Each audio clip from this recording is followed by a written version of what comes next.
Hello, happy Wednesday. I hope that you are just having an incredible day. I know it's been a very tense week. There's been a lot going on in the world. I know there's been going on a lot personally for everyone. So first of all, I want to say, hold on in there. There's so much love. There is so much room for us to grow as human beings, to be more compassionate with each other, to be kinder, to be more generous, more giving, to build a better world together. And this starts personally. This starts with our personal journeys. And one of the things that can be extremely potent on this journey is learning the acts of forgiveness. And this can be one of the most challenging lessons for us to learn in life, because if we feel like we've been wronged, if we feel like we've been hurt by other people or organizations or whatever the case may be, it can be incredibly painful.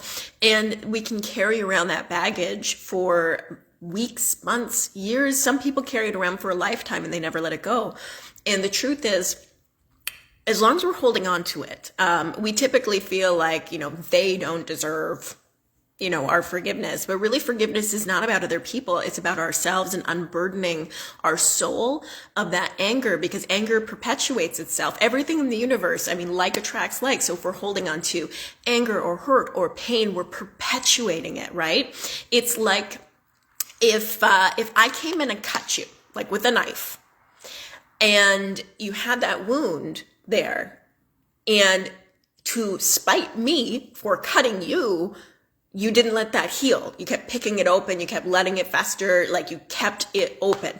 That's the same thing as us carrying around anger and not moving into forgiveness. And that is not helpful for you. It doesn't hurt me that you're walking around with an open wound. It hurts you. And this is why it's so important that we start to look at the emotional wounds in the same way. Just like if I cut you, you'd go and get help in a hospital, or, you'd go and get some polysporin or whatever the case may be, and you bandage it up. It's the same thing with our emotional wounds. We of course acknowledge that they happened. And this isn't about, ignoring our pain either, because that's not healthy. That's not helping anybody. It's really about learning to acknowledge it, process it, and move through it. And this is the healing journey. For any of you who are familiar with, and I'm going to say this as best as I can, but I might butcher it, Ho'oponopono. I think I nailed it for the first time ever just now, so I'm going to acknowledge that. If you're familiar with that practice, and if you're not, I highly recommend you go and look into it. Really, the whole concept behind that is that the world is a projection of you. So anything that comes into your field of awareness is you. And in order for us to heal the external world, we must heal the internal world.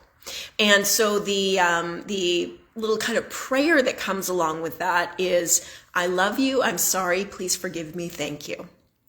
And this is about healing these parts of ourselves which are not yet healed, so that we can create a better world externally. And it's very powerful. It's actually very interesting if you go and look into some of the work that's been done on this. Joe Vitale wrote an incredible book that really talks about his experience in learning about, Ho'oponopono master, and how he had gone through and healed, just in incredible ways, other people. And he never saw these people. He never actually had to go and have sessions with them. It's not like that. He did the work on himself, and then they had changes that were completely absolutely trackable and tangible. And it was really incredible. So this really speaks to the power of healing the self. There's other studies that have been done that are very fascinating, where there have been groups of meditators who have gone into cities with high levels of crime, and they've done meditation sessions there as a unit, and they can track that the crime rates went down afterwards. Really fascinating stuff. So there's a lot of power behind working through the self to heal the world. And it's something that we don't always think of. We can get very up in arms about trying to heal the world in other means and other aspects, by trying to fix the external, the tangible. And that never works as potently as fixing what's going on internally. So forgiveness is one of those practices which is completely life-changing. In my recent program I ran that's called The Keys to the Universe, we had a forgiveness session in there. And it was fascinating, because of all the things that everybody came in for, nobody came in saying, yeah, I'm really excited for the forgiveness shit. Nobody. And yet that was the day that most people had the absolute profound transformation where they went, wow, this was absolutely life-changing. And I think we really don't credit it enough, partially because it's very painful. It can be very painful to go through forgiveness because we're allowing ourselves to let something go. Whenever we talk about healing, it's really easy for us to think about, being at a spa or, in a therapy session or whatever. But the truth is healing can be very painful because we're really processing and letting things go on that soul level. And that can be hard for us because it's a change in state. It's a change in our identity. It's the ego has a hard time with it. So what I'd like you to think about, because we've all had, experiences with people that have, they've sucked. Like, let's be real, they sucked. And in different ways, in different levels. So think about a relationship that you had that has gone south. And I know that's hard because we try and push that shit out of our mind, or we think of them and we're instantly like, oh, I hate that person, whatever it is that comes up for you, or maybe. But think of that person, somebody that you've had a falling out with, somebody where, maybe it's been years, maybe it's been months, maybe it was just last week, but where you had a falling out with somebody and you haven't talked to them since, and it was really painful. And there we go. We've got a better signal. Sorry about that. Oh, the joys of retrograde and our technology. All right. So with this practice, I just want you to go through this with an open mind and an open heart, because I know this can be really painful. And full disclosure, I'll never ask you to do anything I haven't done myself. So this is something that I've done first. And this is something that is extremely liberating and is extremely life-changing. So I want you to think about that relationship you had with somebody who, it went south. It's just, you haven't talked to them since. It's been really painful whenever you think about them. It's just hard. And what we're going to do, you can do one of three things. You can call them, you can email them, or you can write them a letter. Doesn't matter what it is. And what we're going to do is we're going to get in touch with them. If it's been a long time, you're going to reintroduce yourself. If it was recent, then you're just going to say hello to start things off. Hey, this is me. And you're going to let them know that you're going to acknowledge what happened. You're going to acknowledge that, this didn't, our relationship really didn't end well. It was painful, or it was really hard, or whatever it was for you. I want you to acknowledge that it was challenging, and acknowledge the fact that you also understand that even though you thought you were right, you understand that they thought they were right, because it's the truth. We all have our perspective and our opinion. It's not right, it's not wrong. It's just our perspective and our opinion. So you're going to acknowledge that.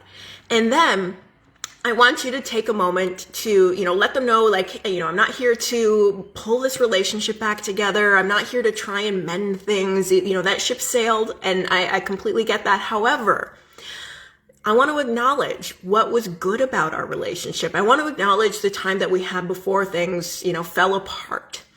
And I want to let you know that I do appreciate that time we had together.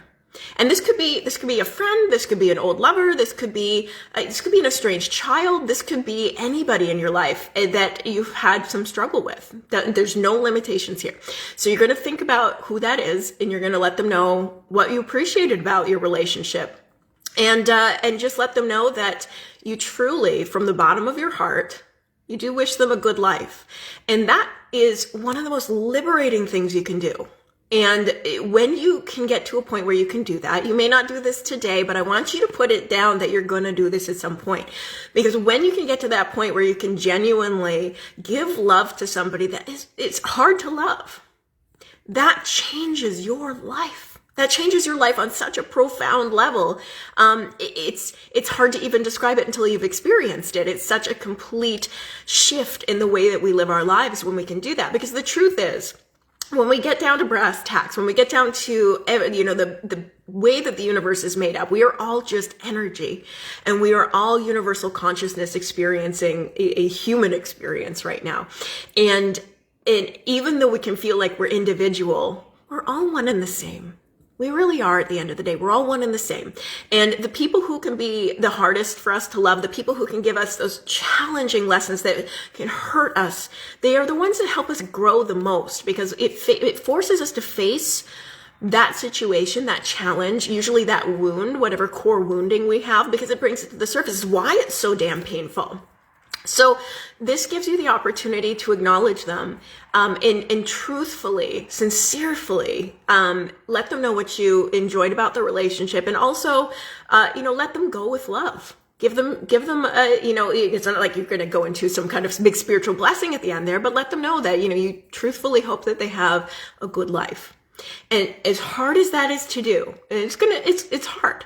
But once you do it, you're going to feel so free. That burden's going to be lifted off of you.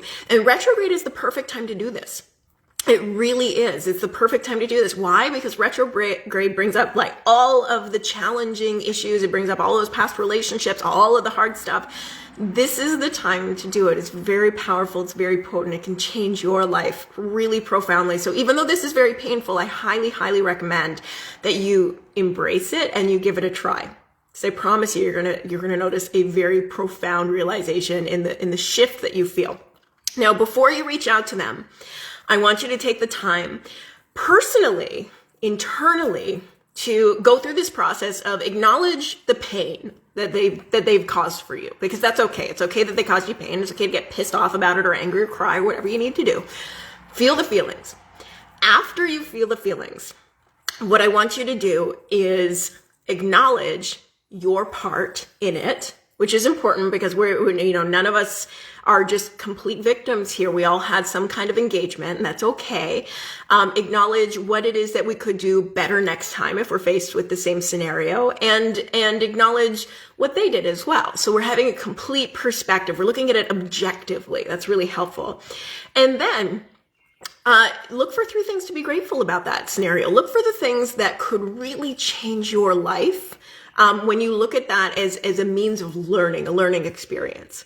And then I want you to go into that practice of either calling them, sending them a letter, or sending them an email. And again, I know that's really challenging. And yes, it's very challenging. If you're going to call them, that takes the most amount of bravery. Absolutely. If you're going to hear them on the other end of the line, I want you to embrace it because it is completely pivotal. And the interesting thing right now, astrologically, and I encourage you to go and look up more information on this because I'm not an astrologer.